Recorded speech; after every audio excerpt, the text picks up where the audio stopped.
Hey, what's going on everyone? It's Athlete here, and this is a really good game plan of mine. I believe I go 58-4 with the M16 with Hardened. That's a nice little pre-nade I just threw that lands right in front of the doors of the villa. I usually don't hit it, but if you do, you get a nice little first blood medal, so try it out. This commentary is not going to be a whole lot about the gameplay. It's going to be mostly about a few more things that I've found that really helped me whenever I first started watching YouTube and getting decent at the game.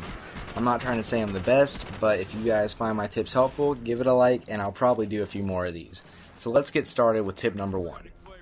The first really helpful thing that I learned when I started watching YouTube was about canceling my reload animation. Now what this is that whenever you reload, you can do one of 3 things. You can either tap YY, or triangle for me playing on the PS3, to cancel your reload, and what it does is it brings out your other gun for a split second, and then it brings out the one that you have in your hands, which cancels the stupid little reload animation, whether it being putting the gun back into your hand or pulling back on something to make the clip snap in place. The second way to cancel your reload animation is by sprinting at just the right moment to where your chamber's back in. Now as you saw right there, I actually did go into sprint just a little bit to get my reload animation gone, because I think for the M16 he actually hits the mag back in, which is really unnecessary and you don't really need to have it happen. Now the last practical way that I've found that works well for me is by pulling out a frag, Simtex, Tomahawk, or stun grenade to cancel it.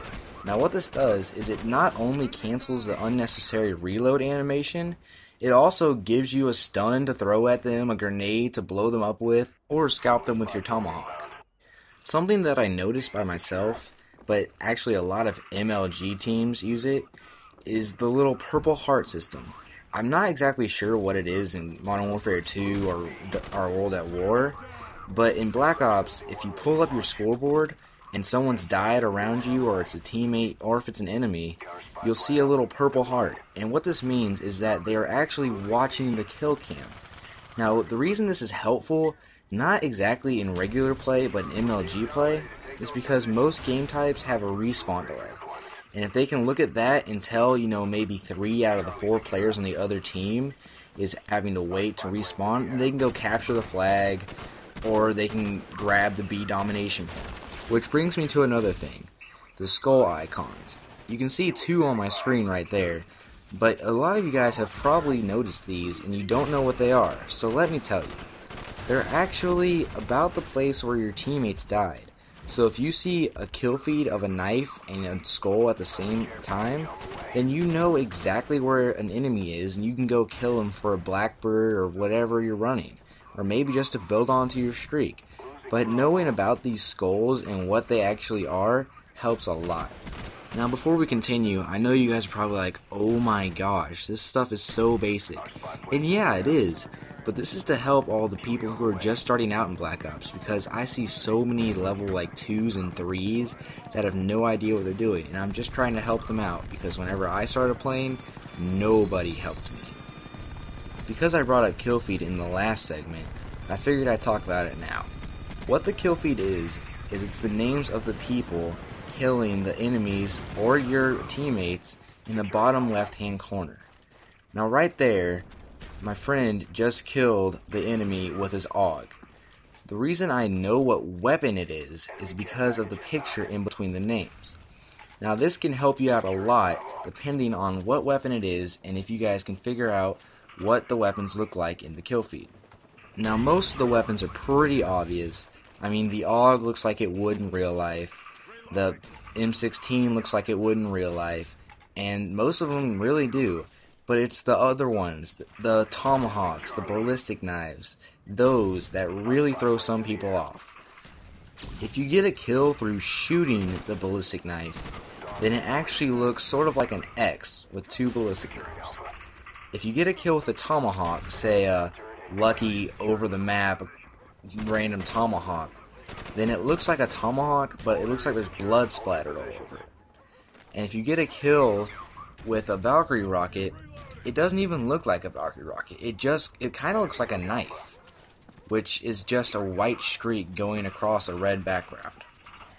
The reason it's good to know what guns the kill feed means is because if you see that they have a mini Uzi or a shotgun, you're probably going to want to stay at far range from them just so you can pick up the kill easier.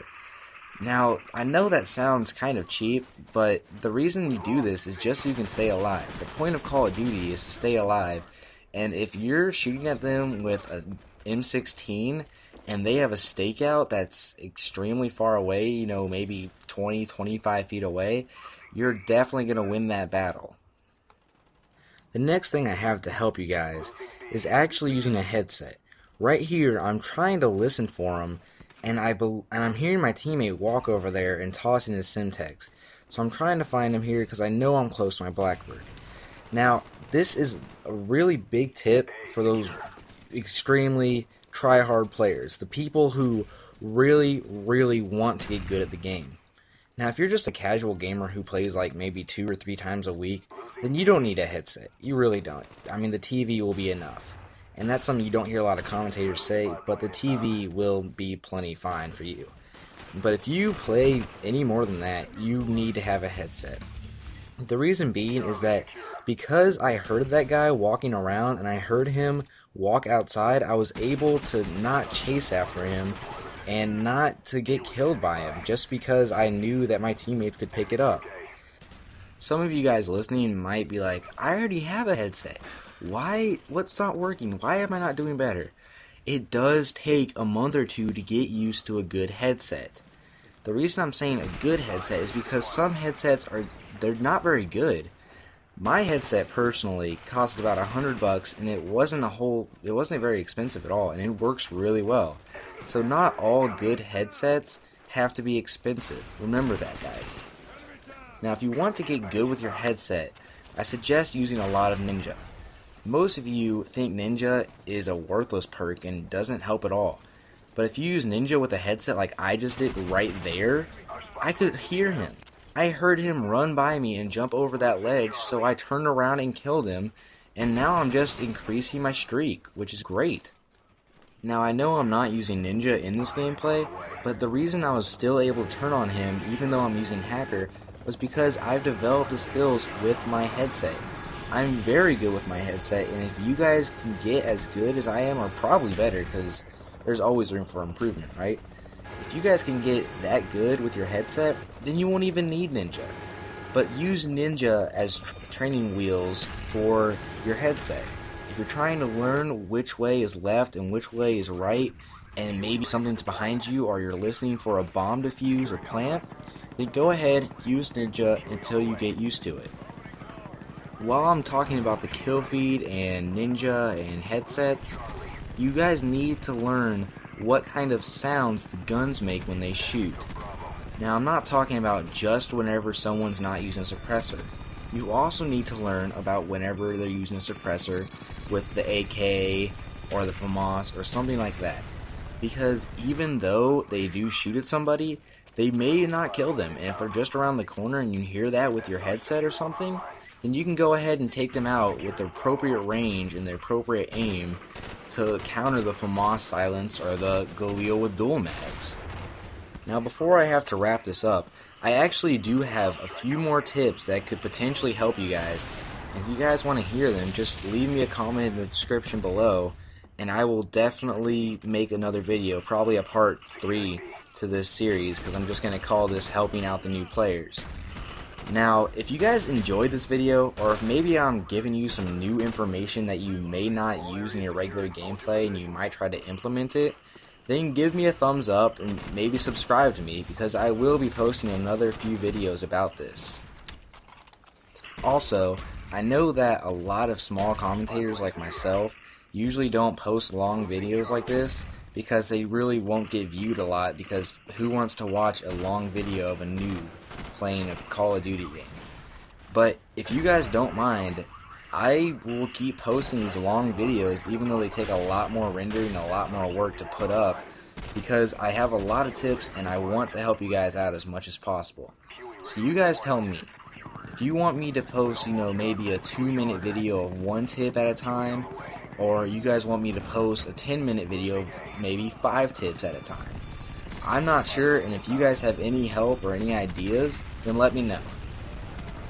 Man, if they wouldn't have shot down my 3 chopper gunners and my gunship, this gameplay could have easily been an 80+ game.